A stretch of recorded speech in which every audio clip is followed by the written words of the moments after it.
Sa gitna ng napakaraming karaniwang kapalaran, may isang lalaki na pumili ng di pangkaraniwang landas, iniwan ang kanyang bayan sa Cebu upang sumabak sa kumikinang ngunit mapanganib na mundo ng industriya ng kasino sa Manila.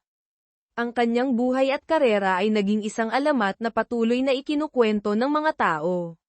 Siya ay walang iba kundi si Mateo Cruz. Ang kabataan ni Mateo ay puno ng kahirapan. Sa edad na 3 taon, siya ay ipinadala ng kanyang ina sa Bahay Kalinga, isang shelter para sa mga ulila sa labas ng Cebu. Doon, ang pagkain ay laging kulang. Palaging kumakalam ang tiyan niya sa gutom, kaya't ang isang Chicken Joy ay naging isang napakalaking pangarap. Narinig niya mula sa mga tao na ang pagbebenta ng hantik, isang uri ng malaking, makamandag na langgam, ay maaaring magbigay ng pera, sapat upang matupad ang pangarap niyang makakain ng Chicken Joy. Kaya't si Mateo, kasama ang kanyang matalik na kaibigan na si Luis Reyes, ay nagpunta sa bundok upang maghanap ng pugad ng hantik. Sa kasamaang palad, pareho silang nakagat ng mga langgam, na nagdulot ng matinding pamamaga at pangangati sa kanilang buong katawan. Isang mabait na matandang lalaki mula sa Batika ang naawa sa kanilang kalagayan at nagbigay ng 200 peso. Ngunit ang halagang iyon ay kulang pa rin para makabili ng Chicken Joy na nagkakahalaga ng 500 peso. Sa pagkakataong iyon, nakita ni Mateo ang mga bata na naglalaro ng Jack and Poy, OON, sa istilong Pilipino, malapit doon. Isang ideya ang sumagi sa kanyang isip, bakit hindi gamitin ang pera para tumaya? Ang mananalo ay magkakaroon ng Chicken Joy. Ito ang unang pagkakataon na naranasan ni Mateo ang mundo ng sugal. Ngunit ang buhay ay hindi laging ayon sa plano. Pagkatapos ng ilang laro, natalo niya ang lahat ng 200 peso. Uuwi silang dalawa sa Bahay Kalinga na walang nakuha. Ang mga araw ng kahirapan ay patuloy na dumaan. Isang araw, biglang dumating ang ina ni Mateo upang kunin siya pauwi. Ang kanyang ama ay kalalabas lamang sa kulungan, bilangguan. Sa wakas, si Mateo ay nakapag-aral na tulad ng ibang mga bata. Ngunit ang 2 taon sa Bahay Kalinga ay nagdulot ng agwat sa kanyang kaalaman kumpara sa mga kaklase. Iminungkahi ng guro na kumuha ng tutor, ngunit dahil sa kahirapan, hindi nila ito magawa. Upang makapagbigay ng pera para sa pag-aaral ng anak, bumalik ang kanyang ama sa dati niyang bisyo, nagbukas ng isang maliit na sag-alan sa kanilang bahay. Ngunit hindi niya maalis ang ugali niyang mainitan ng ulo, nang mahuli ang isang manloloko, binugbog niya ito ng husto. Bilang resulta, siya ay muling bumalik sa kulungan. Si Mateo at ang kanyang ina ay napilitang lumipat sa isang mahirap na lugar sa Cebu City. Upang makatulong sa pamilya, si Mateo, kahit bata pa, ay nagsimulang magbenta ng dyaryo. Ang bawat dyaryo ay nagkakahalaga ng 20 peso, kung saan ang publisher ay kumukuha ng 70%, at si Mateo ay nakakakuha ng 30% na komisyon. Kung hindi siya makakabenta ng 5 dyaryo, siya ay paparusahan. Ngunit si Mateo ay likas na madiskarte. Matapang niyang hiningi ang 100 dyaryo, tiwala sa kanyang kakayahan sa pagbebenta. Sa kanyang matamis na pananalita, madalas niyang nilalapitan ang mga dalagang nagdaraan at sinasabi, "Ate, ang ganda mo naman. Miss, ang ganda mo." Dahil dito, madalas silang bumibili ng dyaryo. Kapag oras na para magbigay ng sukli, sinasadya niyang magpanggap na hindi mahanap ang tamang halaga. Kadalasan, ang mga babae ay nagmamadaling nagsasabing huwag nang magbigay ng sukli. Kaya't sa bawat dyaryo, kumikita siya ng higit pa sa inaasahan. Pagkatapos, pumunta siya sa mga sinehan, kung saan maraming tao, upang magbenta ng dyaryo habang nag-aalok din ng serbisyo sa paglinis ng sapatos. Sa kanyang matamis na ngiti at magalang na pananalita, madalang ang tumatanggi sa kanya. Ang 100 dyaryo ay mabilis na nauubos. Ang kanyang likas na talento sa negosyo ay naging pundasyon ng kanyang tagumpay sa hinaharap. Pagsapit ng taong 2000, si Mateo ay naging may-ari ng pinakaprestihiyosong sentro ng pagsasanay sa wikang Ingles sa Cebu City. Ang mga pinakamahusay na guro ay nagtipon dito. Isang araw, dumalaw ang kaibigan niyang si Marco Silva, na nagdala ng malaking plano sa negosyo. Ang kumpanya ni Marco ay nagbebenta ng mga makina para sa mga laro ng baraha sa mga kasino, na may taunang kita na umaabot sa higit 5 bilyong peso. Sinabi ni Marco na ang gobyerno ay mas nagiging bukas sa industriya ng kasino. Inanyayahan niya si Mateo na bisitahin ang isang legal na kasino sa Clark Freeport Zone, isang lugar na kilala sa mga pasyalan at kasino. Dahil sa matagal ng interes ni Mateo sa mundo ng sugal, agad siyang pumayag. Sa Clark, pumasok sila sa isang bar na may kasamang kasino. Ang lahat ay parang totoong kasino, ngunit ang taya ay hindi pera kundi puntos o chip na ipinapalit mula sa mga inumin. Ipinaliwanag ng may-ari ng kasino ang mga patakaran ng laro ng baccarat kay Mateo, na gustong maunawaan ang modelo ng negosyo. Pagkatapos matutunan ang mga patakaran, naupo si Mateo sa mesa at naglaro ng magdamag. Hindi siya naglaro upang kumita ng pera, kundi upang maunawaan ang sistema ng kasino at kung paano ito kumikita. Pagkatapos ng isang gabi, gamit ang kanyang pambihirang kakayahan sa matematika, nanalo siya ng 1.9 milyong peso. Ngunit nang ipapalit na niya ang kanyang chip, isang kakaibang bagay ang nangyari. Lumapit ang may-ari ng kasino at iniabot sa kanya ang isang voucher para sa inumin na may mataas na halaga. Sa unang pagkakataon, nagulat si Mateo sa sistemang ito. Ipinaliwanag ng may-ari kung paano ipapalit ang voucher sa mga mamahaling alak, na maaaring ibenta sa isang lugar na tumatanggap nito upang makuha ang pera.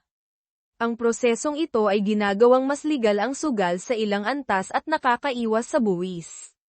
Ang kasino ay kumukuha lamang ng 10% na komisyon mula sa kita ng manlalaro. Sa sandaling iyon, naintindihan ni Mateo, sa mundo ng kasino, ang may-ari ang laging panalo. Habang nasa biyahe pa uwi, naamoy na ni Mateo ang oportunidad sa negosyo. Nagpasya siyang magtayo ng isang kasino na may katulad na modelo sa Cebu. Una, humingi siya ng tulong kay Marco upang maghanap ng 12 propesyonal na dealer. Pangalawa, tinarget niya ang isang nightclub na nalulugi sa isang tahimik na lugar. Ang may-ari nito ay hindi na makabayad ng renta. Nang inalok ni Mateo na bilhin ang buong negosyo, siningil siya ng may-ari ng 10 milyong peso.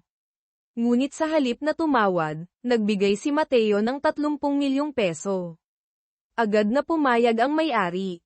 Sa wakas, mayroon na siyang lokasyon, mga dealer, at ipinagawa pa niya ang dormitoryo sa itaas ng gusali para sa mga empleyado upang masiguro ang operasyon ng kasino ng 24/7.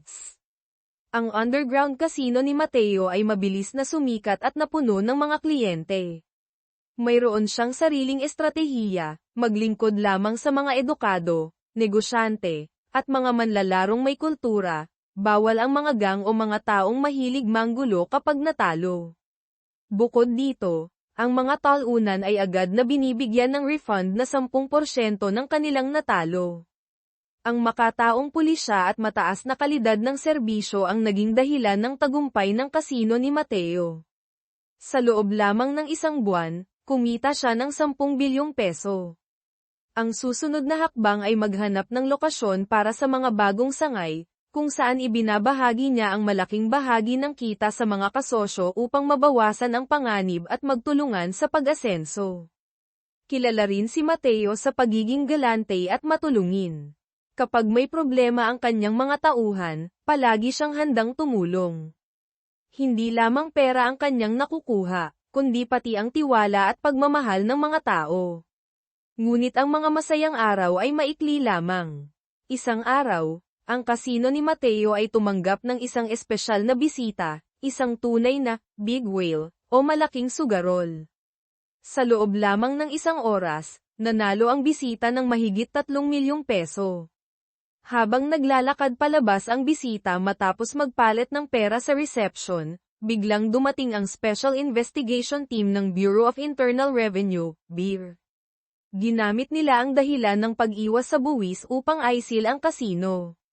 Si Rico Santos, isang empleyado sa reception, ay nakaramdam ng panganib, kaya't mabilis niyang itinago ang mga libro ng accounting sa isang kahon ng delivery. Sinubukan niyang lumabas ng palihim ngunit nahuli siya ng mga awtoridad. Bagamat si Rico ay isang ordinaryong empleyado lamang, ang tunay na may-ari ng kasino ay si Mateo Cruz. Nang malaman ni Mateo na sinalakay ang kanyang kasino, agad siyang tumawag kay Marco Silva upang magplano ng pagtakas. Ngunit si Marco, sa sobrang tiwala, ay nagdeposito ng 60 bilyong peso sa bangko. Halos himatayin si Mateo nang marinig ito. Agad niyang pinaalalahanan si Marco na huwag pumunta sa bangko upang mag-withdraw ng pera, at binigyan siya ng isang secure na telepono na maaari lamang makipag-ugnayan kay Mateo. Gayunpaman, pagkahiwalay nila, si Marco ay tumawag agad sa kanyang asawa upang mag-usap kung paano haharapin ang sitwasyon, hindi alam na binabantayan na siya ng mga awtoridad. Nang pumunta si Marco sa isang opisina ng real estate upang ibenta ang kanyang mga ari-arian, biglang dumating ang mga investigator at inaresto siya. Bagamat si Marco ang nakapangalan sa mga legal na dokumento ng kasino, naniniwala si Director Aquino, ang pinuno ng investigation team, na si Mateo ang tunay na utak sa likod ng operasyon. Pinilit ni Aquino si Marco na sabihin kung nasaan si Mateo. Sa eksaktong sandali, tumawag si Mateo. Agad na kinuha ni Aquino ang telepono, nagpakilala, at pinaalalahanan si Mateo na dapat niyang bayaran ang kanyang buwis. Nang malaman ni Mateo na nahuli na si Marco, agad niyang ibinaba ang tawag. Bago pumunta sa paliparan, nakipag-ugnayan si Mateo kay Luis Reyes upang tanungin kung may paraan upang mailigtas si Marco. Umiling si Luis at sinabing ang investigation team ng BIR ay espesyal at hindi maaaring impluwensyahan. Sa puntong iyon, ang tanging opsyon ni Mateo ay ang tumakas palabas ng bansa. Nagpasya siyang pumunta sa Manila upang hanapin ang kanyang matagal ng kaibigan na si Andres Lim. Pagdating sa Manila, nakipagkita si Mateo kay Andres, ang kanyang mabuting kaibigan noong high school. Noon, si Mateo ay madalas binubuli ng mga upperclassmen, at ang dalawa ay nauwi sa isang matinding away na humantong sa pag-anyaya ng kanilang mga magulang sa paaralan. Pagkatapos ng insidenteng iyon, naging magkaibigan sila at itinuring na parang magkapatid. Matapos kumain, dinala ni Andres si Mateo sa isang pangunahing kasino sa Entertainment City, Manila. Nang makita ang marangyang lugar, napagtanto ni Mateo na ang kanyang kasino sa Cebu ay parang palaka sa ilalim ng balon. Dinala siya ni Andres sa VIP room at ipinakilala kay Chairman Tan, isang malaking tao sa industriya ng kasino na nagmamay-ari ng mga junket VIP, mga pribadong silid para sa mga mayayamang manlalaro. Pagkatapos ng maikling pagpapakilala, walang pag-aalinlangan na naupo si Mateo sa mesa ng baccarat. Dahil sa kanyang karanasan sa pagpapatakbo ng kasino, napakadali para sa kanya ang laro. Sa loob lamang ng isang gabi, nanalo si Mateo ng 20 bilyong peso, mas malaki pa kaysa sa kita niya sa isang taon ng pagpapatakbo ng kasino sa Cebu. Dahil bagong dating sa Manila at wala pang tirahan, isang kaibigan ang nagrekomenda kay Mateo na pansamantalang tumuloy sa Acacia Hotel. Narinig ni Mateo na ang anak ng kaibigan ay nais mag-aral sa ibang bansa, kaya't galante niyang ibinigay ang buong 20 bilyong peso na napanalunan niya noong nakaraang gabi. Hindi makapaniwala si Benjo David, ang kaibigan, at niyakap ng mahigpit si Mateo nang may labis na pasasalamat. Ngunit ang swerte ay hindi palaging nasa panig ni Mateo. Hindi nagtagal, natalo niya ang lahat ng perang napanalunan. Ang malas ay patuloy na dumating, hindi lamang nawala ang pera mula sa kanyang panalo, kundi pati na rin ang lahat ng ipon niya mula sa kasino sa Cebu. Si Mateo ay parang nakaupo sa nagbabagang apoy. Nakita ni Chairman Tan ang sitwasyon ni Mateo at pinayuhan siyang huminto na. Ngunit ang isang taong nalulong sa sugal ay mahirap makawala. Napilitan si Mateo na mangutang kay Chairman Tan. Sa kabutihang loob, pumayag si Tan na ipahiram ang 10 bilyong peso, ngunit nagbigay muna ng 1 bilyong peso sa pamamagitan ng kanyang tauhan na si Mang Jun. Sa parehong oras, isang grupo ng mga hindi inaasahang bisita ang dumating sa kasino. Isang lokal na gangster ang nagdala ng kanyang mga tauhan at sinabing ang anak ng isang malaking construction company ay paparating upang maglaro. Humingi sila ng referral fee mula kay Chairman Tan, na talagang isang uri ng protection money. Nakita ni Mateo na nahihirapan si Chairman Tan, kaya't lumapit siya at ginamit ang kanyang talas ng isip upang paalisin ang grupo. Binigyan pa niya ng payo si Chairman Tan na umiwas sa mga ganitong klaseng tao. Habang papalayo si Mateo, napansin ni Chairman Tan ang kanyang kakaibang lakas ng loob at nag-isip ng malalim. Ang 1 bilyong peso ay hindi sapat. Muli, natalo ni Mateo ang lahat. Kinabukasan, ipinakilala siya ni Andres kay Boss Edgar, isang loan shark na nagkukubli bilang isang negosyante. Sa desperasyon, napilitan si Mateo na mangutang kay Boss Edgar. Bagamat mabait ang pakikitungo ni Edgar, alam ni Mateo na sa Pilipinas, ang batas ay madalas na kontrolado ng pera at kapangyarihan. Kapag natalo ka sa sugal at tumakas, ang resulta ay pwedeng maging pagkawasak ng buhay. Kinuha ni Mateo ang 2 milyong peso at agad pumunta sa kasino, umaasa na maibabalik ang kanyang swerte. Ngunit sa huli, natalo siya muli. Sa loob lamang ng 3 buwan, bumagsak si Mateo mula sa rurok ng tagumpay patungo sa kailaliman ng pagkatalo. Pagbalik sa hotel, nakatanggap si Mateo ng tawag mula sa beer. Pinilit siyang magbayad ng buwis na hindi pa nababayaran, kung hindi ay kakasuhan siya at maaaring makialam ang Interpol para sa isang international manhunt. Ang kanyang pamilya sa Cebu ay maaaring madamay. Sa kawalan ng pera, tinawagan ni Mateo ang kanyang asawa upang ibenta ang kanilang bahay sa Cebu at magsimula muli sa Manila. Ngunit natanggap niya ang masamang balita, ang kanyang ama ay malubhang may sakit at wala nang magagawa ang Makati Medical Center.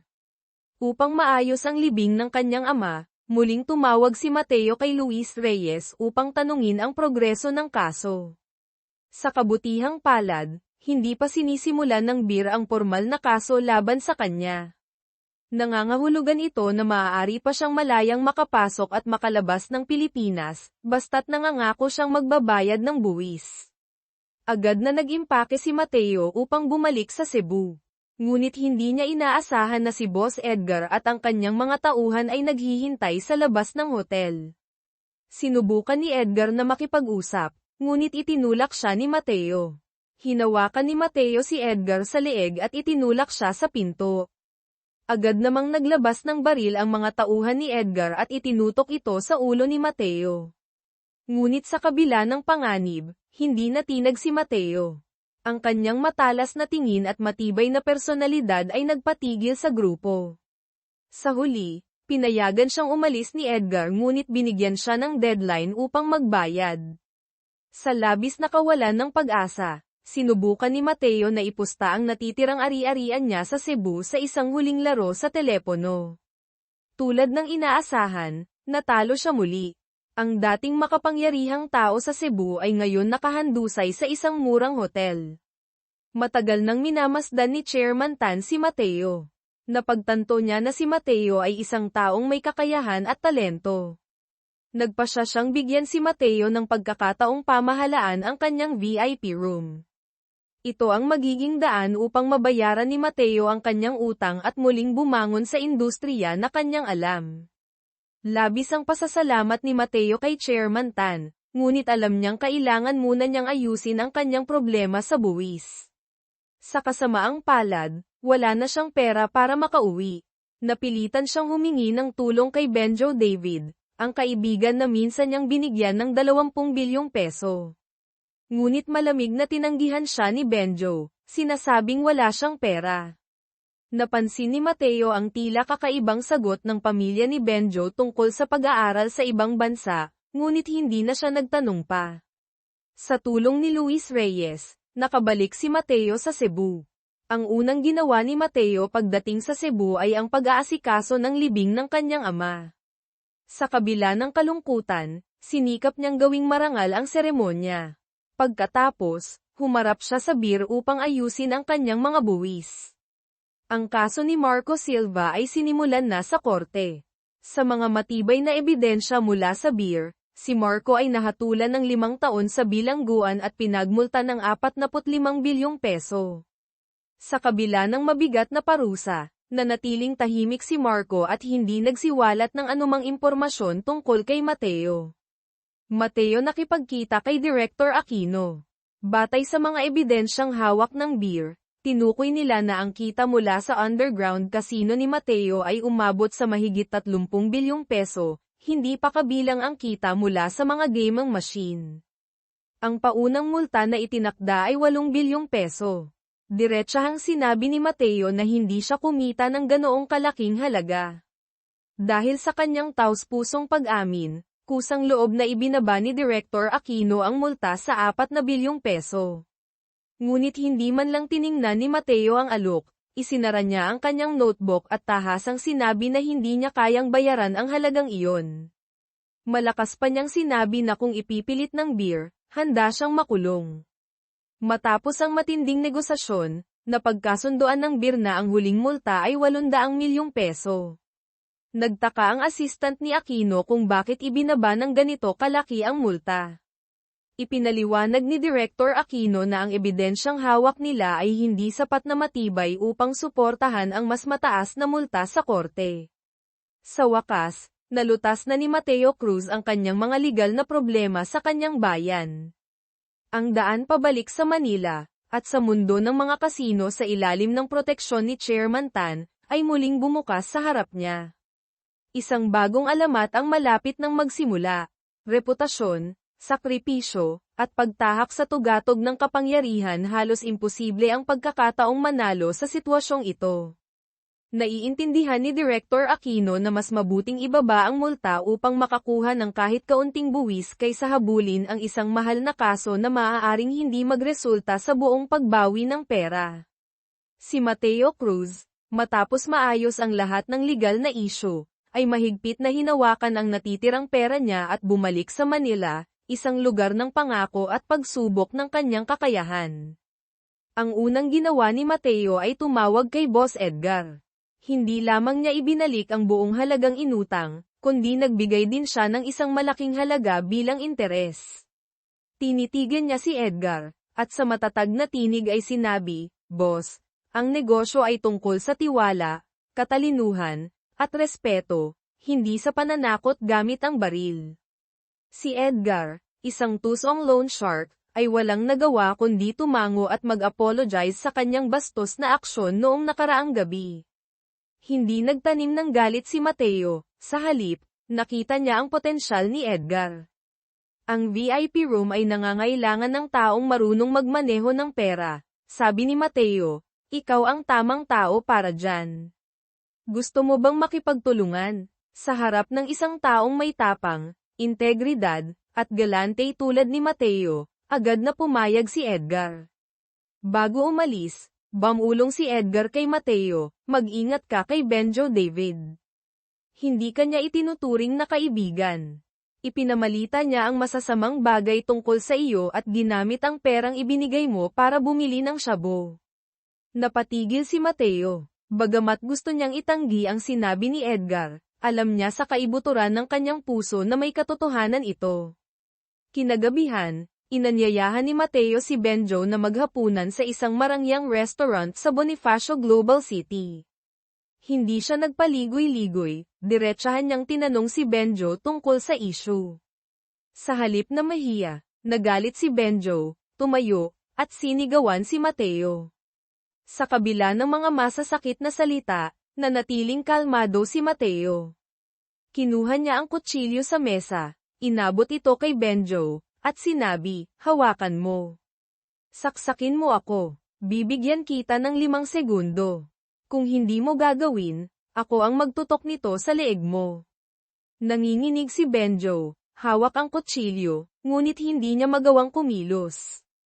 Lumipas ang 5 segundo. Kinuha ni Mateo ang kutsilyo mula sa kamay ni Benjo. "Simula ngayon," sabi ni Mateo, "malinaw ang bawat salita, tapos na ang pagkakaibigan natin."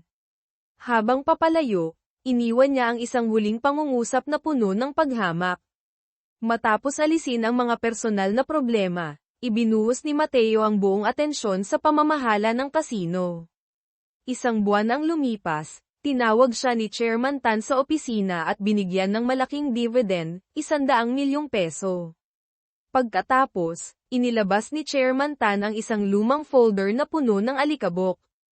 Ito ang mga utang, sabi ni Chairman Tan, medyo pagod ang boses. Mga manlalarong natalo at tumakas pabalik sa kanilang bansa, mahigit 1 dekada na. Walang nakapaningil kahit 1 sentimo. Kung ikaw, Mateo, ay makakapaningil ng mga ito, magiging opisyal kang partner ko, hindi lang tagapamahala. Sa kabila ng mababang pag-asa ni Chairman Tan, nakita ni Mateo ang oportunidad na ito bilang isang gintong pagkakataon upang patunayan ang kanyang halaga. Pagbalik sa Cebu, ang unang ginawa ni Mateo ay pumunta sa isang hardware store upang bumili ng ilang kagamitan. Ang unang may utang sa listahan ay isang kilalang gang leader sa lugar. Mag-isa si Mateo, walang armas, ngunit diretsyong pumasok sa pugad ng gang. Pagkakita kay Mateo, tumawa ang gang leader, sa dami ng taon ko dito, ngayon lang ako nakakita ng isang gago na maglalakas loob na magsalita ng masama sa harap ko. Kumaway siya sa kanyang mga tauhan upang turuan si Mateo ng leksyon. Isang malaking lalaki ang lumapit upang atakihin si Mateo, ngunit sa isang iglap, isang matalim na screwdriver ang nasa kamay ni Mateo, nakatutok sa mukha ng lalaki. Ang iba pang tauhan ay napahinto, natakot sa malamig na tingin ni Mateo. Tahimik ang buong lugar. Umupo si Mateo sa mesa, kinuha ang isang sashimi sa plato, at ginamit ito upang panasan ang screwdriver na may ketchup o dugo.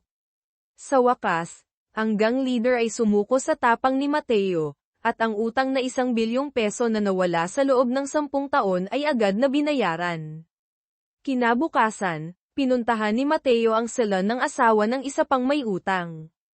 Gumawa siya ng eksenang nakakahiya, naglinis ng paa sa basin ng salon, at biglang naghubad ng pantalon, sabay utot.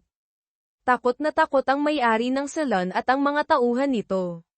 Nang makuha ni Mateo ang kanilang pansin, sinabi niya ang dahilan ng kanyang pagbisita, ang asawa ng may-ari ay may utang kay Chairman Tan na hindi pa nababayaran. Hindi na nila makayanan ang gulo, kaya't agad na tinawagan ng may-ari ang kanyang asawa, at ang utang ay binayaran sa pamamagitan ng bank transfer. Isa-isa, ang mga utang na tila imposibleng maibalik ay nasingil ni Mateo. Labis na humanga si Chairman Tan sa kakayahan ni Mateo, at madalas siyang purihin sa harap ng kanyang mga kaibigan. Opisyal na ibinigay ni Chairman Tan kay Mateo ang buong pamamahala at bahagi ng pagmamay-ari ng VIP room. Hindi lamang naging mahusay si Mateo sa kanyang trabaho, isinama rin niya si Boss Edgar bilang isang co-manager ng VIP room, gamit ang mga koneksyon at natatanging kakayahan ni Edgar. Kahit si Rico Santos mula sa Cebu ay tumawag upang irekomenda ang isang kaibigan na si Sonny Reyes, umaasang matutulungan siya ni Mateo. Pagkatapos magsalita, pumasok sa opisina ni Mateo ang isang lalaking bihis at maayos ang itsura. Siya si Sonny Reyes. Sa kanyang pagsasaliksik, nalaman ni Mateo na si Sonny ay dating namahala ng isang brothel, na kunwari isang lehitimong negosyo, ngunit nahuli ng mga pulis at napilitang tumakas patungong Pilipinas. Dahil si Rico ang nagrekomenda sa kanya, binigyan ni Mateo si Sonny ng 10,000 peso bilang panimulang kapital, sa pag-asang maalis na ang abalang ito. Ngunit hindi inaasahan ni Mateo na si Sonny ay magiging makulit at nakiusap na mabigyan ng posisyon sa kasino.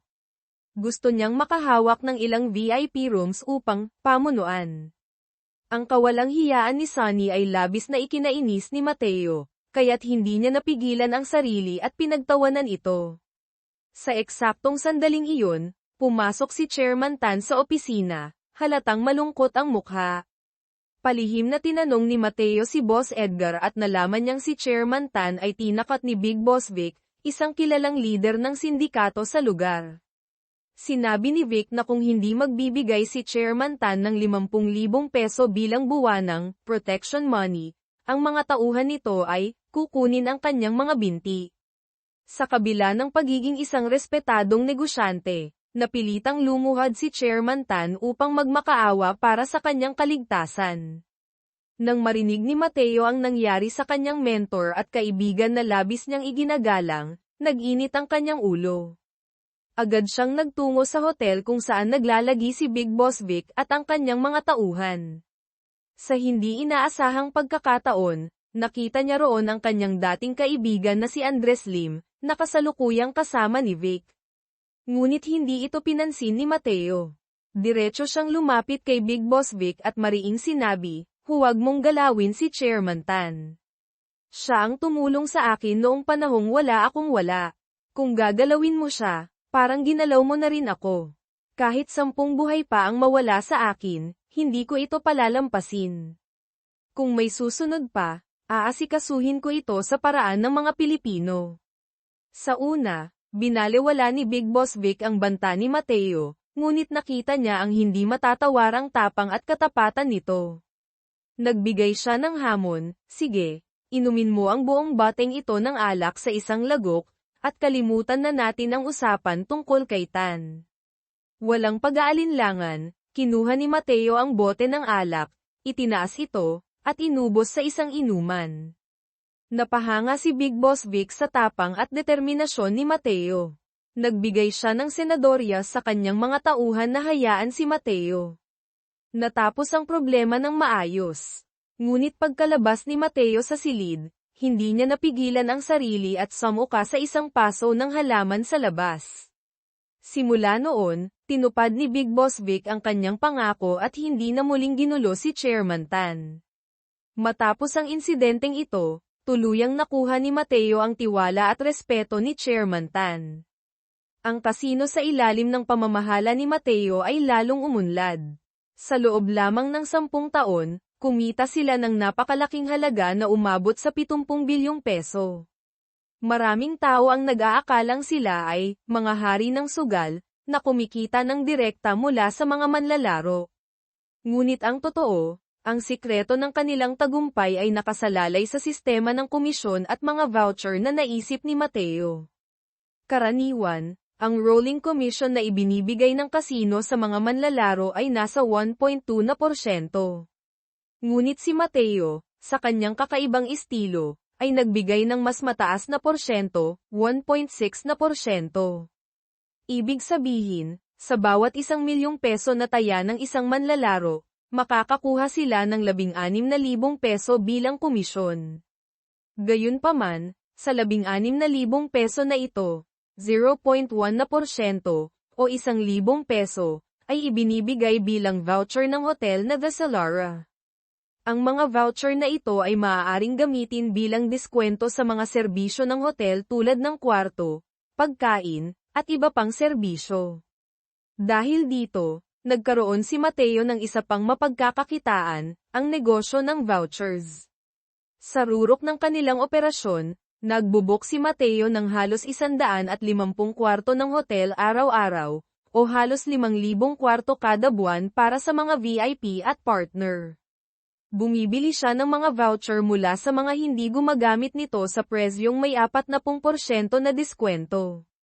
Kapag nagbabayad ang mga customer ng cash, ginagamit ni Mateo ang mga voucher upang bayaran ang hotel at kinukuha niya ang 60% na kita mula sa diferensya.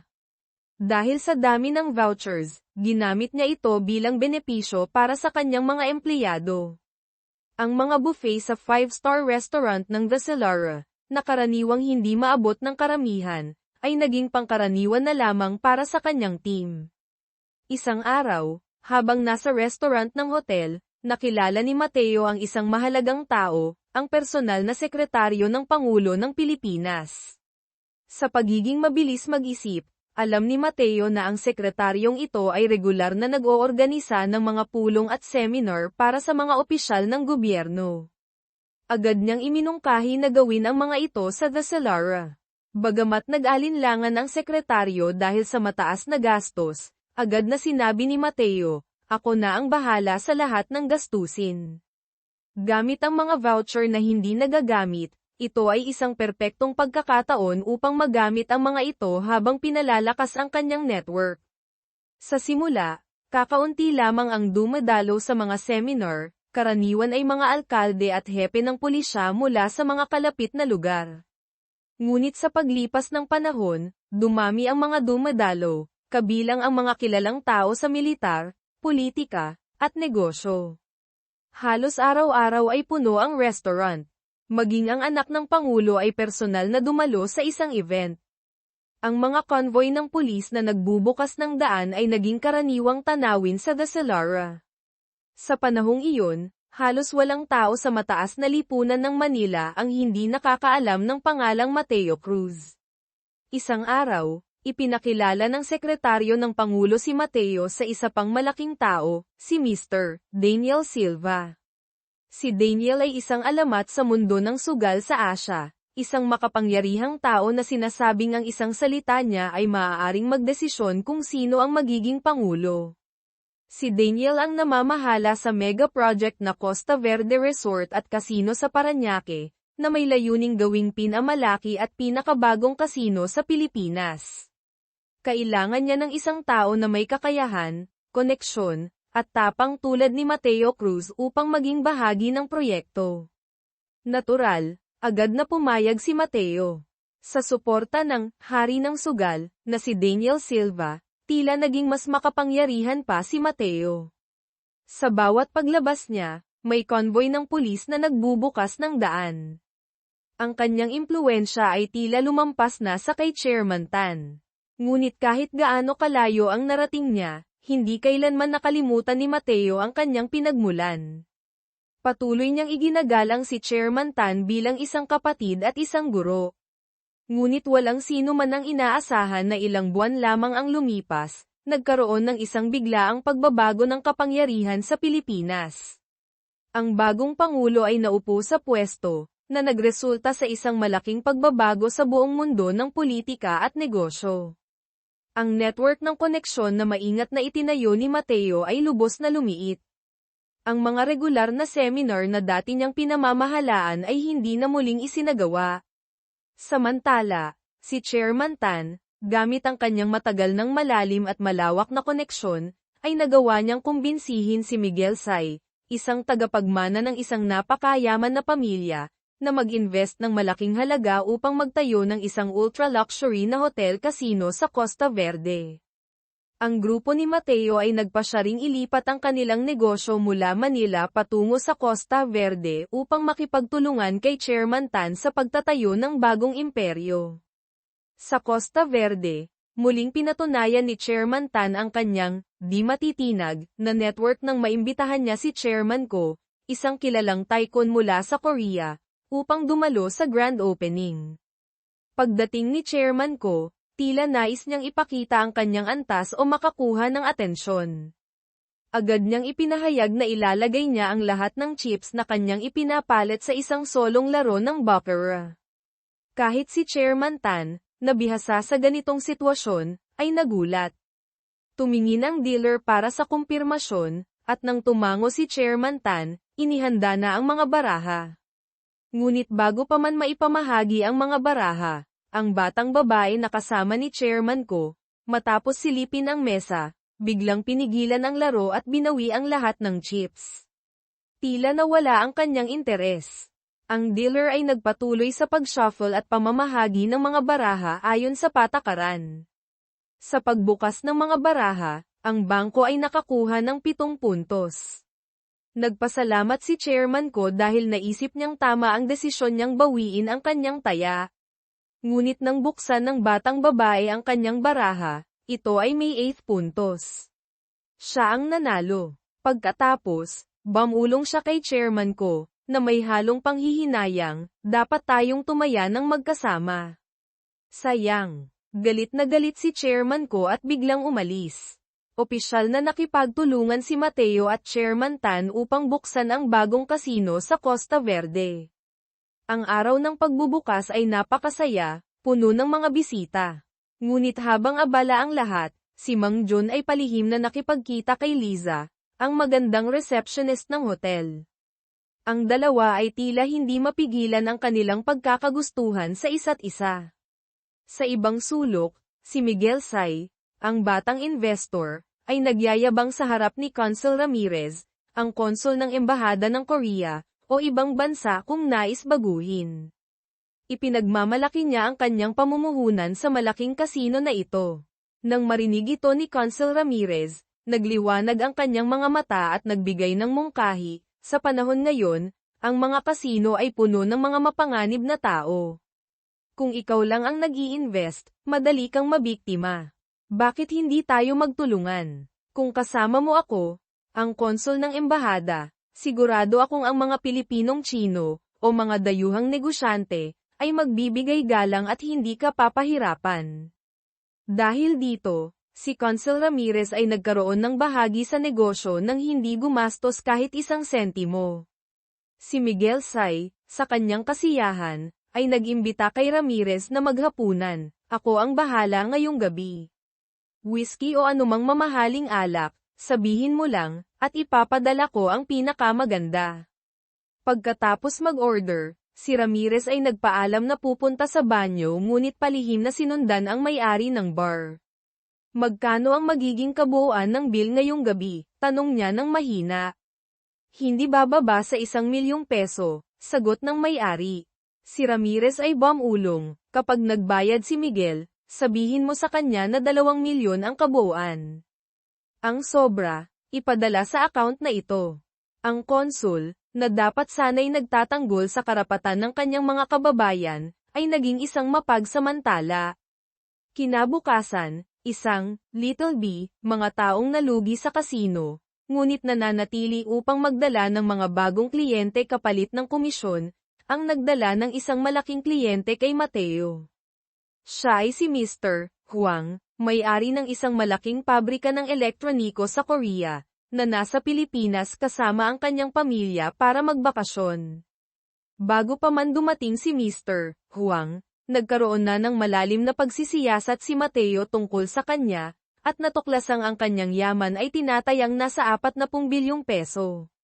Nang malaman ni Mateo na ang buong pamilya ni Mr. Huang ay nakatira lamang sa isang simpleng kwarto, agad siyang tumawag sa manager ng hotel at iniutos na i-upgrade ang kanilang kwarto sa presidential suite ng libre. Ang kilos na ito ay labis na ikinatuwa ni Mr. Huang. Alam ni Mateo na mahilig mag-golf si Mr. Huang, kaya't araw-araw niyang sinasamahan ito sa paglalaro. Ginagawa niya ang lahat upang magkamali sa laro at hayaan si Mr. Huang na manalo, upang mapanatili ang kasiyahan nito. Kasabay nito, sinasamahan niya si Mr. Huang sa pagkain, pakikipag-usap, at pagbuo ng magandang relasyon. Sa huling araw bago bumalik si Mr. Huang sa Korea, siya mismo ang nagmungkahi na bisitahin ang kasino ni Mateo, para lang makita. Sa narinig, agad na tumanggi si Mateo. May pamilya kayong kasama, hindi maganda ang pumunta sa kasino. Bukod pa rito, ang pagsusugal ay maaaring magdala ng kahirapan. Hindi ko inirerekomenda ang paglalaro, sabi niya ng may sinseridad. Ngunit ang mas pinipigilan niya, lalo namang naging interesado si Mr. Huang at ang Little B. Sa huli, kunwari nagpaubaya si Mateo, sige na nga, kung gusto niyong makita, dadalhin ko kayo. Pero tandaan, laro lang ito. Kaunting halaga lang ang itaya, at kapag natalo, tumigil agad. Pagdating sa kasino, natapos na ang misyon ng Little B. Pagkatapos, si Philip, ang matapat na tauhan ni Mateo, ay nagbigay ng malaking komisyon sa Little B. Hindi alam ng karamihan, ang Little B, na ito ay dating isang respetadong propesor sa unibersidad, ngunit dahil sa sobrang kumpiyansa, nalulong siya sa pagsusugal, nawalan ng lahat ng ari-arian, at napilitang maging tagapagdala ng kliyente para sa kasino upang mabuhay. Pagkatapos paalisin ang Little B, nakipag-usap si Philip kay Liza. Bilang kapwa Pilipino, mabilis silang nagkaintindihan.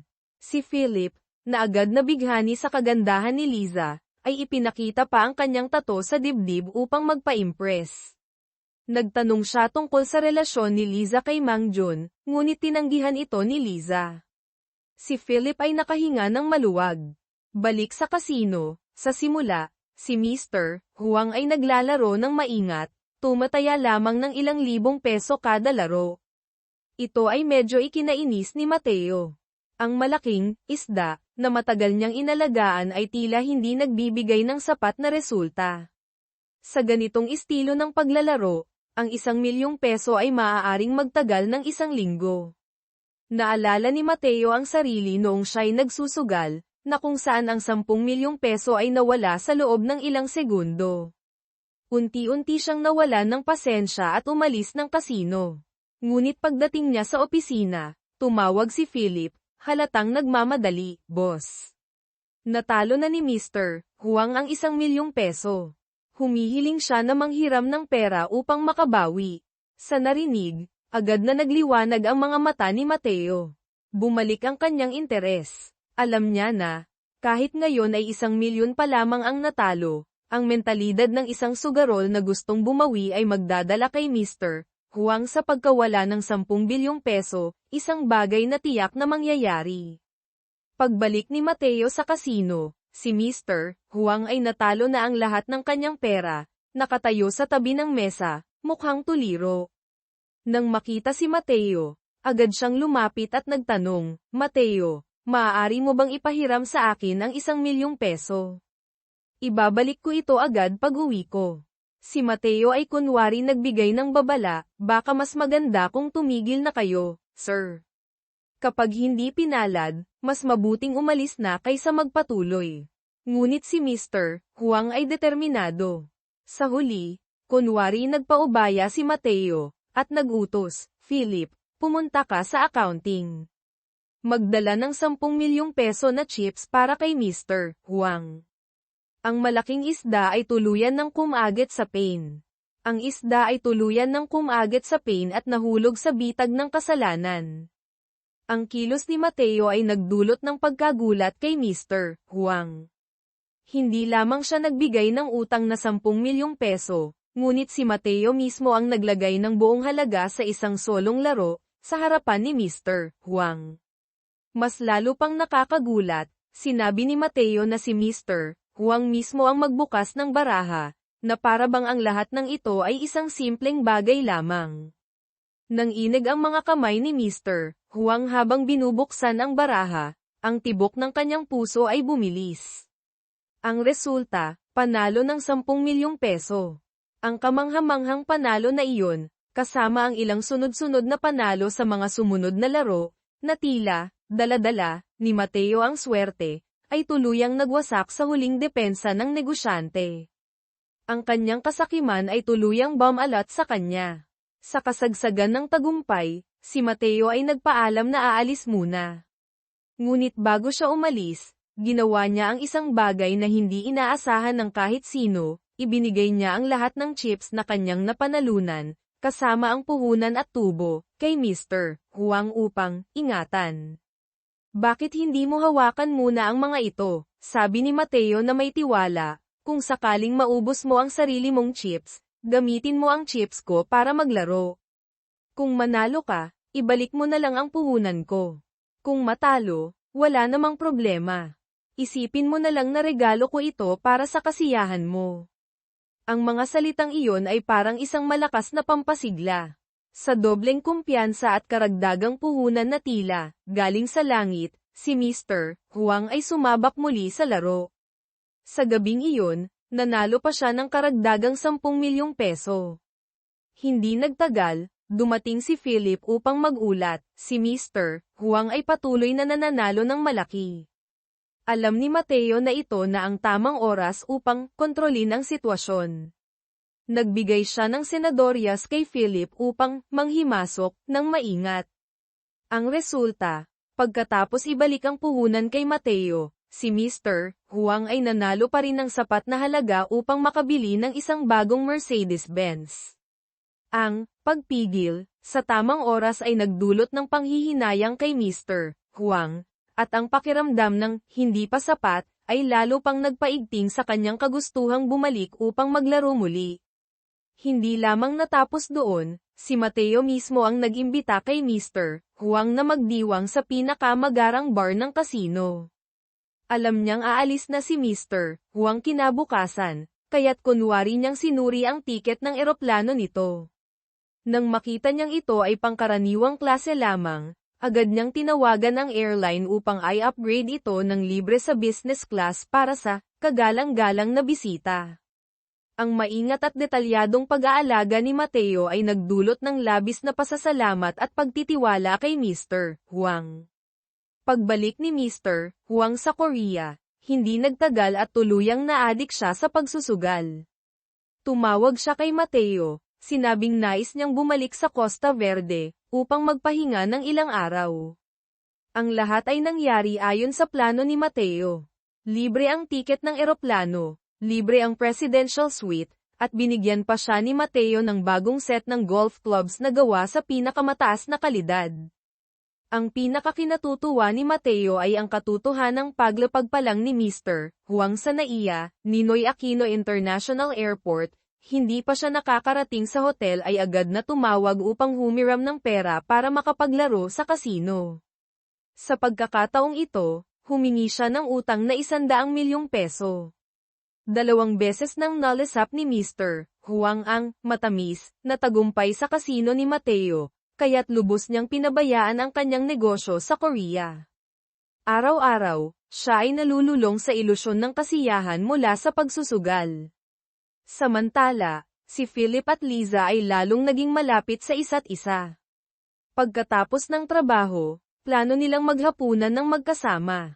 Ngunit sa daan, hindi sinasadyang nakasalubong nila si chairwoman ko.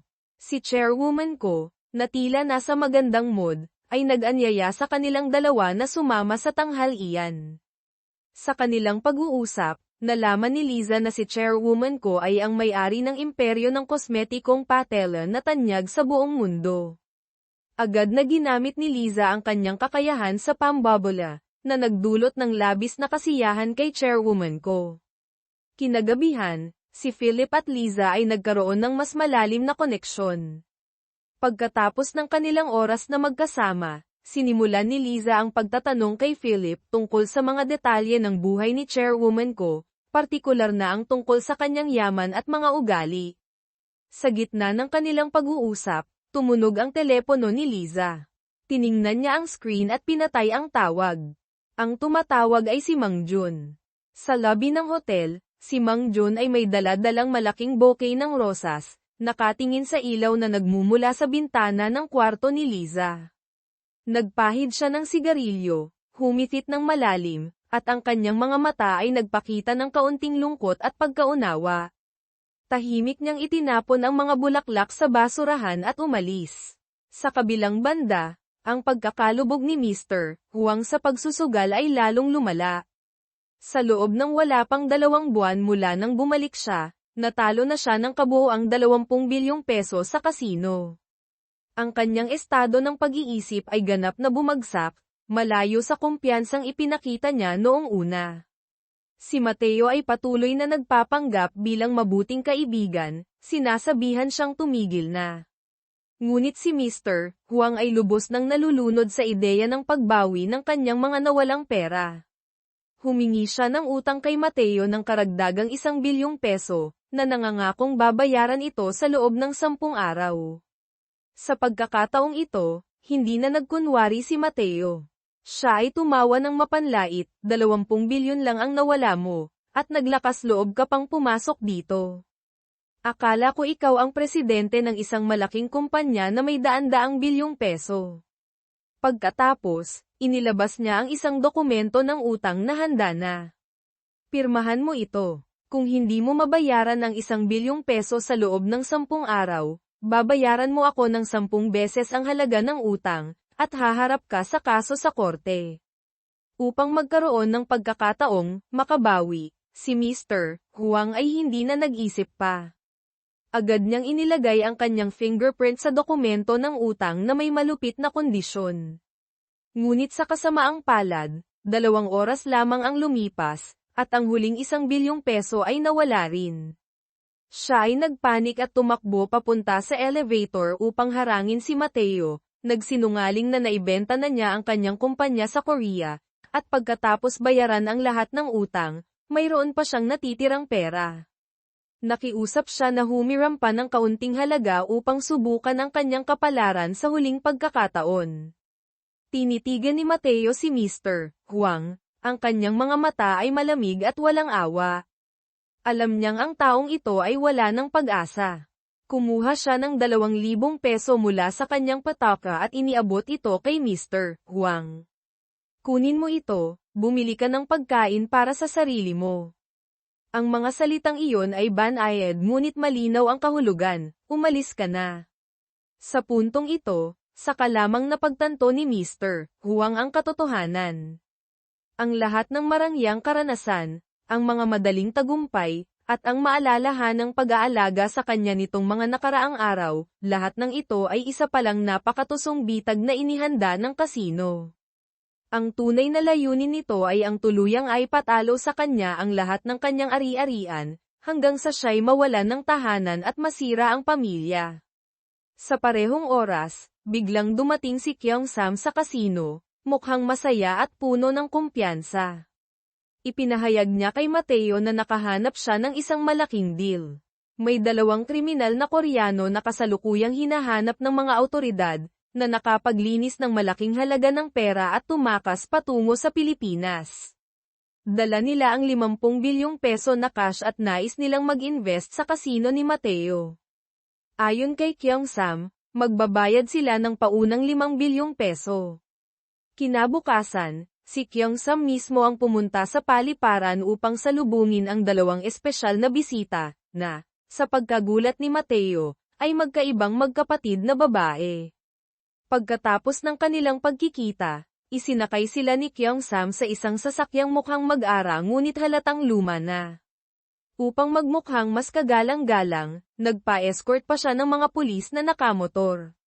Sa gabi, ang magkapatid na babae ay dinala sa isang marangyang bar upang makipagkita kay Mateo.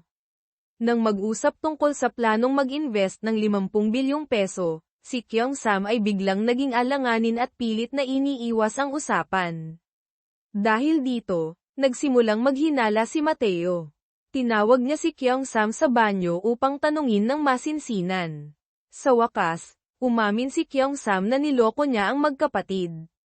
Pinaniwala niya ang mga ito na ang buong 50 bilyong peso ay nailipat na sa account na kontrolado ng kasino ni Mateo, ngunit ang totoo, 5 bilyon lamang ang naipadala kay Mateo, habang ang natitirang 45 bilyon ay lihim niyang inilagay sa isang personal na account sa isang online casino sa Cagayan. Galit na galit si Mateo ngunit pinanatili ang kanyang kalmado.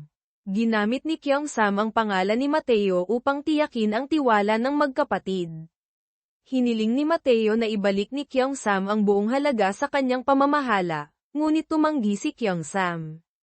Boss, sila ay mga kriminal na hinahanap. Anong gobyerno ang magbibigay sa kanila ng permiso para magbukas ng bank account? Kinuha natin ang pera nila, hindi nila tayo magagawa ng masama. Nasa Pilipinas tayo. Boss, ang ganitong klaseng transaksyon ay normal na dito. Bakit ka mag-aalala? Ngunit ang mga salita ni Mateo ay tila walang epekto kay Kyung Sam. Kinabukasan, nagsimulang maghinala ang nakatatandang kapatid na babae. Ang kilos ni Mateo noong gabing iyon ay nagpapakita na tila wala siyang alam tungkol sa malaking halaga ng pera.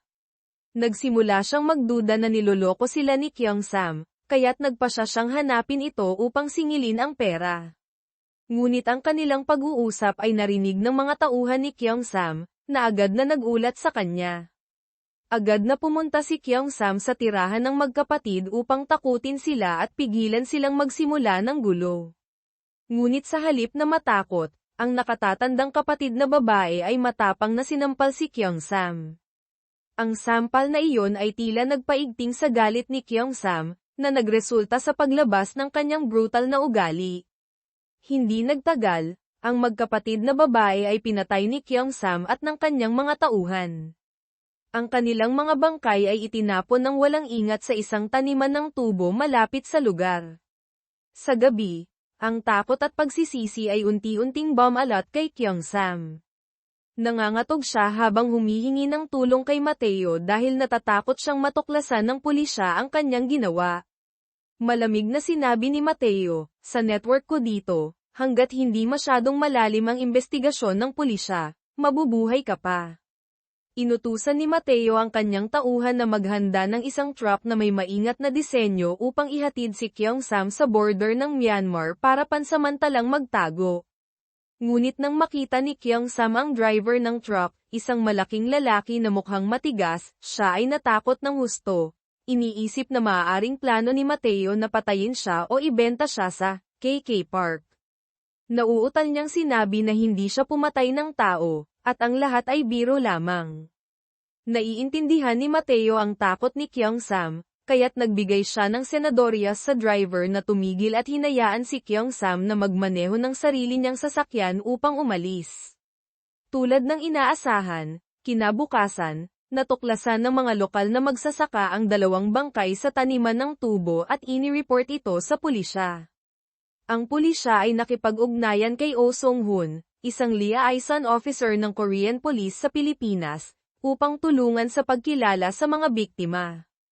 Habang iniimbestigahan ni Sung-hoon ang lugar, dumating ang isang marangyang sasakyan. Ang bumaba mula rito ay walang iba kundi si Mateo Cruz. Dahil sa kanyang network, mabilis na nalaman ni Mateo ang balita at nagpunta sa lugar upang suriin ang sitwasyon. Ang lokal na pulisya ay hindi naglakas loob na pigilan si Mateo, kaya't hinayaan siyang sumama kay Sung-hoon sa taniman ng tubo. Matapos suriin ang lugar, naintindihan ni Mateo na ito ang lugar kung saan naganap ang krimen. Nakakalungkot, si Kyung-sam ay napakatanga sa pagpili ng taniman ng tubo na may matigas na lupa at paglibing sa mga bangkay ng mababaw lamang. Sa sandaling iyon, tumawag si Boss Edgar kay Mateo upang iulat ang kalagayan ng account ni Kyung-sam sa kasino sa Cagayan. Natuklasan niyang may natitirang 30 bilyong peso lamang, malayo sa orihinal na 45 bilyon. Malinaw na itinago ni Kyung-sam ang bahagi ng pera sa ibang lugar. Agad na inutusan ni Mateo si Edgar na i-freeze ang lahat ng account ni Kyung-sam. Samantala, si Oh Sung-hoon ay mabilis na nagsagawa ng investigasyon. Natukoy niya na ang dalawang biktima ay kamakailan lamang dumating sa Pilipinas. Alam din niya na karamihan sa mga krimen na kinasasangkutan ng mga Koreano sa Pilipinas ay madalas na nag-uugat sa alitan sa pera o negosyo sa pagitan ng mga Koreano. Sinimulan niyang mag-imbestiga sa mga lugar na madalas puntahan ng mga Koreano, kabilang ang bar kung saan huling nakita ang magkapatid. Kinilala ng may-ari ng bar ang mga biktima at kinumpirma na naghapunan sila roon kasama si Kyung-sam, tila pinag-uusapan ang tungkol sa pag-invest sa kasino. Sa hindi inaasahang pagkakataon, si Kyung-sam ay pumasok sa bar kasama ang kanyang kasintahan. Sa harap ng pagtatanong ni Sung-hoon, pilit na idinenay ni Kyung-sam ang mga paratang at agad na umalis ng bar. Sinundan siya ni Sung-hoon at patuloy na pinilit na magtanong. Sa wakas, nawalan ng pasensya si Kyung-sam at sumigaw, "Tumigil ka. Huwag mo akong istorbohin," bago mabilis na umalis sakay ng kanyang sasakyan. Agad na isinulat ni Sung-hoon ang plate number ng sasakyan, naniniwalang si Kyung-sam ay may kaugnayan sa krimen dahil sa alitan sa pera para sa investment sa kasino. Si Sung-hoon ay nagtungo sa Casino Costa Verde, kung saan pinaghihinalaan niyang may koneksyon si Kyung-sam. Si Liza, bilang receptionist ng hotel, ang inatas ang magbigay ng gabay sa Koreanong pulis. Dinala niya si Sung-hoon sa VIP area, kung saan ang lahat ng tao ay nakatuon ang pansin sa mesa ng baccarat ni Chairwoman Ko.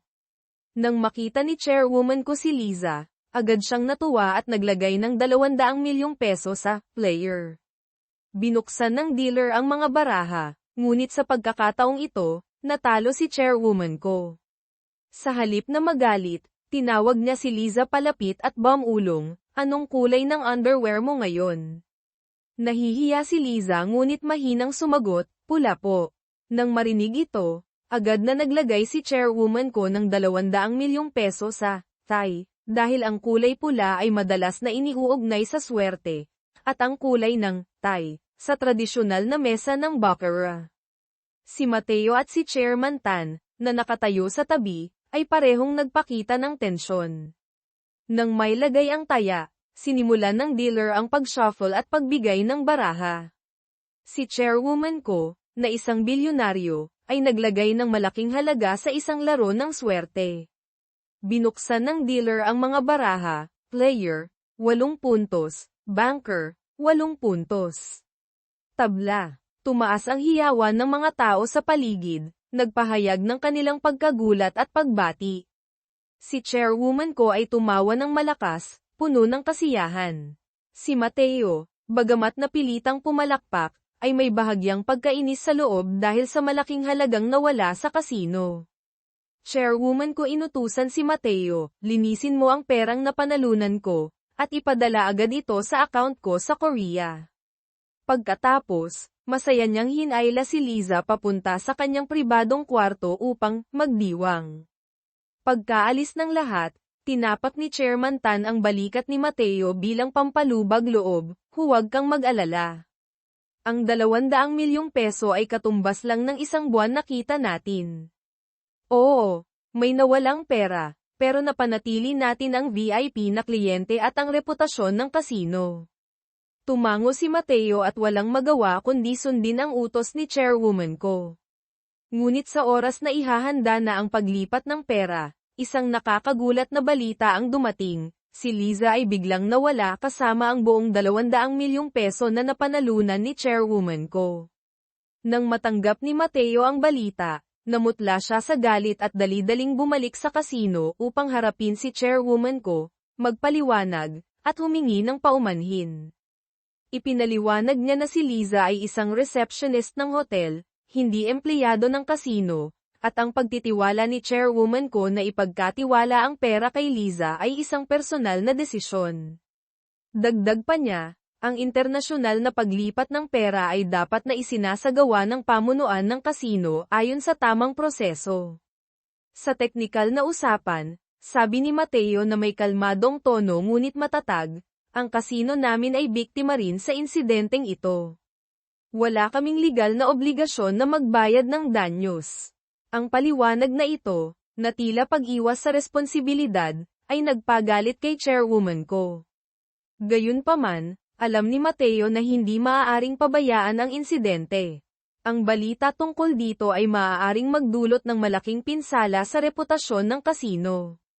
Upang mabawi ang malaking halaga ng pera, agad na pumunta ang grupo ni Mateo sa tirahan ni Liza. Ngunit pagdating nila, natuklasan nilang wala na si Liza sa Costa Verde. Ayon sa impormasyon, maaaring nasa Maynila na siya o naghahanap ng paraan upang makabalik sa Korea. Nalaman din nila ang buong pagkatao ni Liza, siya pala ay isang propesyonal na manloloko, may kasong pandaraya na nagkakahalaga ng 700 milyong won sa Korea, at kasalukuyang tinutugis ng batas. Ang kanyang tirahan ay iniwan ng walang laman, at pati ang kanyang pasaporte ay nawala. Inutusan ni Mateo si Mang Jun na makipag-ugnayan sa lahat ng travel agencies at airlines upang bantayan kung sakaling bumili si Liza ng tiket at agad itong harangin. Nang tumayo si Mang Jun upang tumawag, bigla siyang pinigilan ni Mateo. Ang bagay na ito, sabi ni Mateo habang nakatingin ng diretso kay Mang Jun, may kinalaman ba sayo? Alam ni Mateo ang tungkol sa relasyon ni Mang Jun kay Liza. Sa harap ng pagdududa ng taong labis niyang iginagalang, labis na nasaktan si Mang Jun. Boss Mateo, sagot niya ng may lungkot ngunit matatag, kung mapatunayan mong may kinalaman ako sa insidenteng ito, kahit gawin mo akong pira-piraso, hindi ako magrereklamo. Pagkatapos, umalis siya ng galit. Ang kilos ni Mang Jun ay nagdulot ng mas matinding tensyon kay Philip, na tahimik na nakikinig sa isang sulok.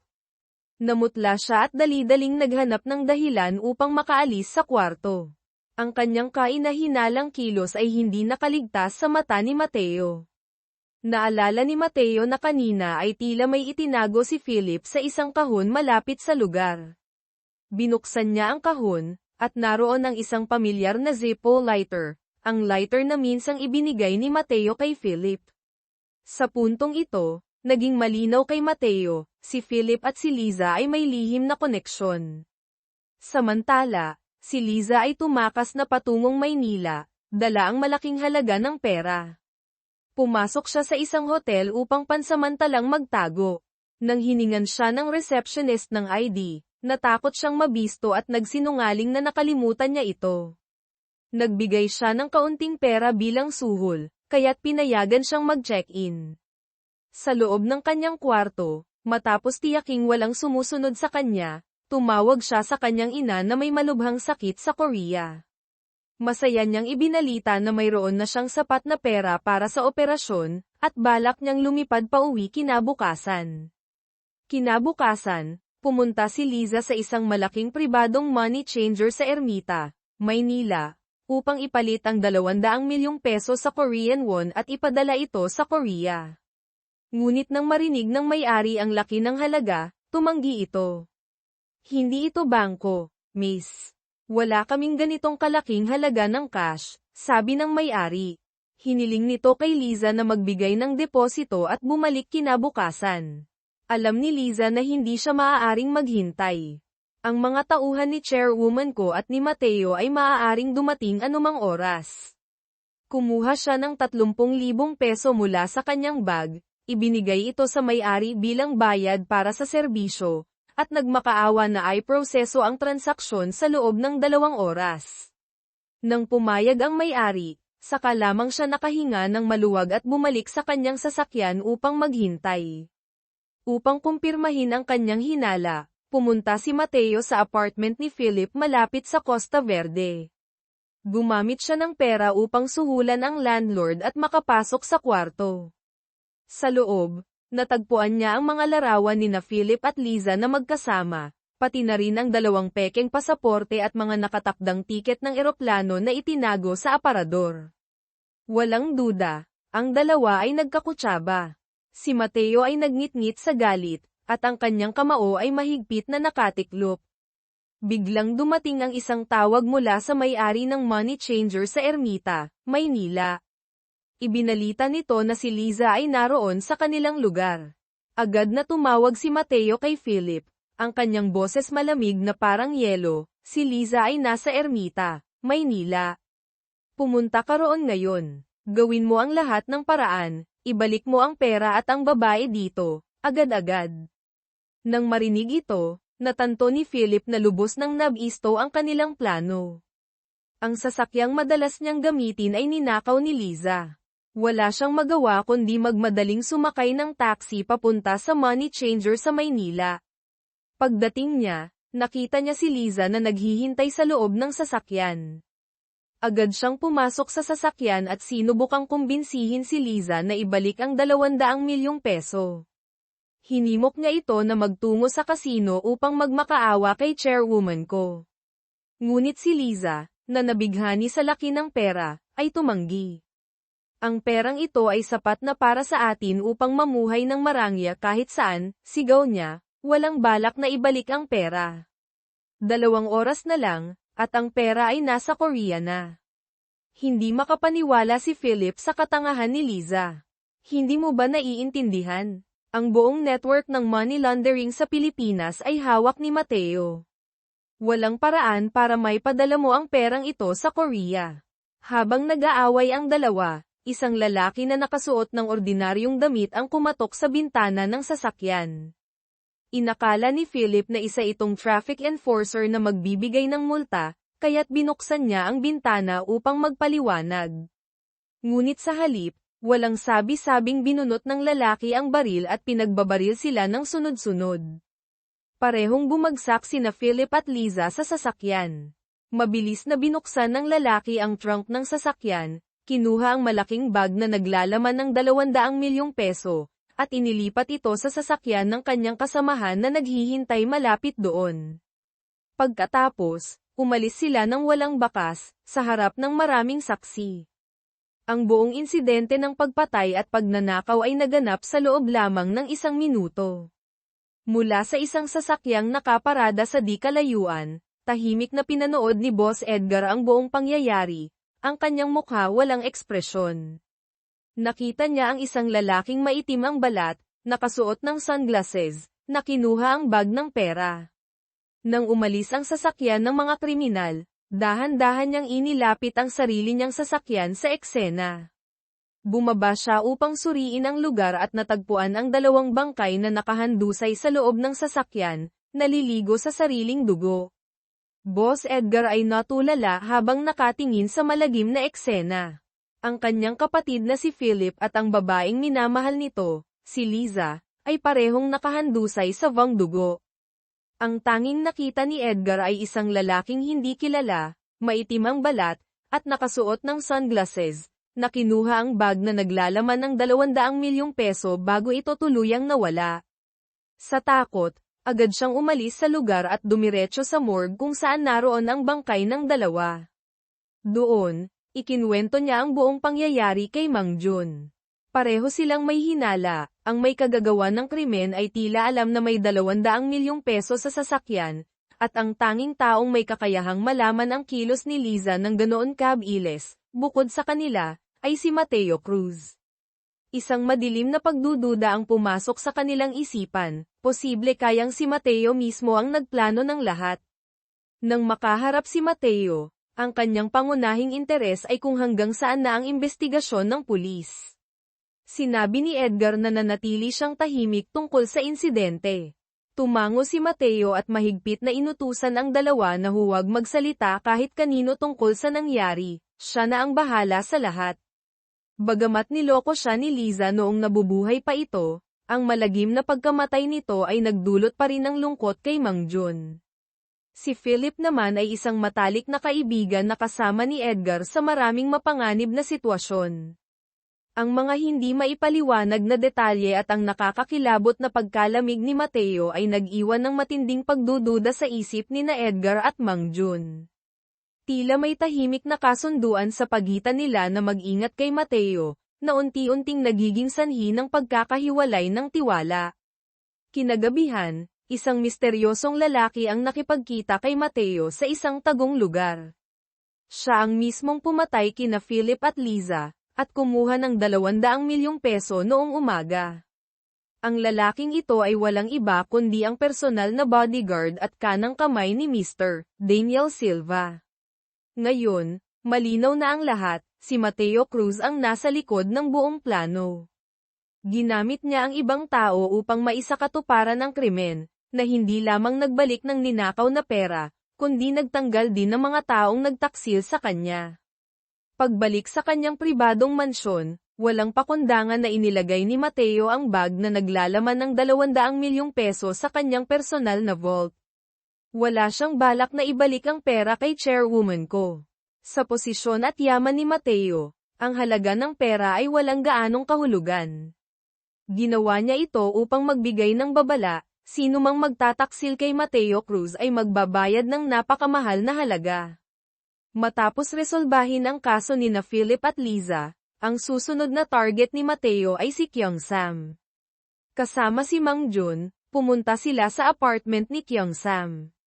Nakalak ang pinto, ngunit natagpuan nila ang susi ng sasakyan na nakatago sa ilalim ng doormat. Sa loob, walang tao, ngunit natuklasan ni Mang Jun ang isang piraso ng tela na may mantsa ng ketchup sa sasakyan ni Kyung Sam. Mas naging mapanlikha si Mateo, na nakakita ng isang nakatagong surveillance camera at kinopya ang lahat ng datos nito. Upang alamin ang nangyari noong gabi ng pagpatay sa dalawang magkapatid, pumunta sina Mateo at Mang Jun sa apartment na tinutuluyan ng mga biktima. Ang kwarto ay magulo, tila may naganap na komprontasyon. Sa kabila ng masusing paghahanap, walang natagpuan na mahalagang ebidensya hanggang sa buksan ni Mateo ang bagahe at matuklasan ang isang makabuluhang dokumento, detalyadong gabay sa paglilipat ng pera sa ibang bansa at impormasyon tungkol sa mga bank account sa labas ng bansa. Malinaw na balak ni Kyung Sam na tumakas na may dalang pera matapos ang pagpatay sa magkapatid. Sa natuklasang ito, tuluyan nang nawala ang pasensya ni Mateo. Inipon niya ang lahat ng ebidensyang nakalap, ang surveillance video na nagpapakita kay Kyung Sam at sa kanyang mga tauhan na kasama ang mga biktima, ang piraso ng tela na may mantsa ng dugo, na pinaghihinalaan niyang mula sa sugat ng mga biktima, at isinuko ito sa pulisya. Bukod dito, aktibong nakipagtulungan si Mateo sa investigasyon. Dinala niya ang pulisya sa bahay ni Kyung Sam, ibinigay ang video at ang piraso ng tela. Sa pamamagitan ng pagsusuri ng DNA sa tela at sa mga biktima, madaling maipapako ang kaso kay Kyung Sam. Pinangunahan pa ni Mateo ang paglalarawan ng eksena ng krimen batay sa kanyang mga hinala at ebidensyang nakuha. Bilang dating intelligence agent, ang kakayahan ni Mateo sa pagsisiyasat at pagmamanipula ng sitwasyon ay tunay na nakakakilabot. Habang pauwi, hindi napigilan ni Mang Jun ang magtanong, "Boss Mateo, bakit mo tinutulungan ang pulis? Hindi ba't delikado ito para sa atin?" Ngumiti si Mateo ng malamig, "Kapag nag-alis ng damo, kailangang bunutin ang ugat. Ang mga nagtaksil sa akin, hindi kailanman magkakaroon ng magandang kapalaran." Sa puntong iyon, lubos na naunawaan ni Mang Jun ang walang awa at napakalaking kapangyarihan ng lalaking kasama niya. Ang eksena ay lumipat sa isang sikat na red light district sa Angeles City. Isang batang babae, mukhang baguhan, ang unang beses na nagtatrabaho roon. Hindi pa siya nagtatagal sa kalsada nang huminto ang marangyang sasakyan ni Mateo. Nag-alok siya ng halagang 10,000 hanggang 20,000 peso para sa isang maikling kasiyahan. Walang pag-aalinlangan, sumakay ang dalaga. Dinala siya ni Mateo sa isang malapit na hotel. Nag-alok ang babae na maligo muna, ngunit pinigilan siya ni Mateo, sinabing huwag magmadali. Habang naglalaro siya ng kanyang cellphone, biglang sinabi ni Mateo na oras na para maligo. Walang magawa, sumunod ang babae. Sa sandaling pumasok siya sa banyo, mabilis na kinuha ni Mateo ang cellphone na naiwan sa kama. Napansin niya ang password habang ginagamit ito ng babae, kaya't madali niya itong nabuksan. Ang tunay na layunin ni Mateo ay hindi ang babae, kundi ang makakuha ng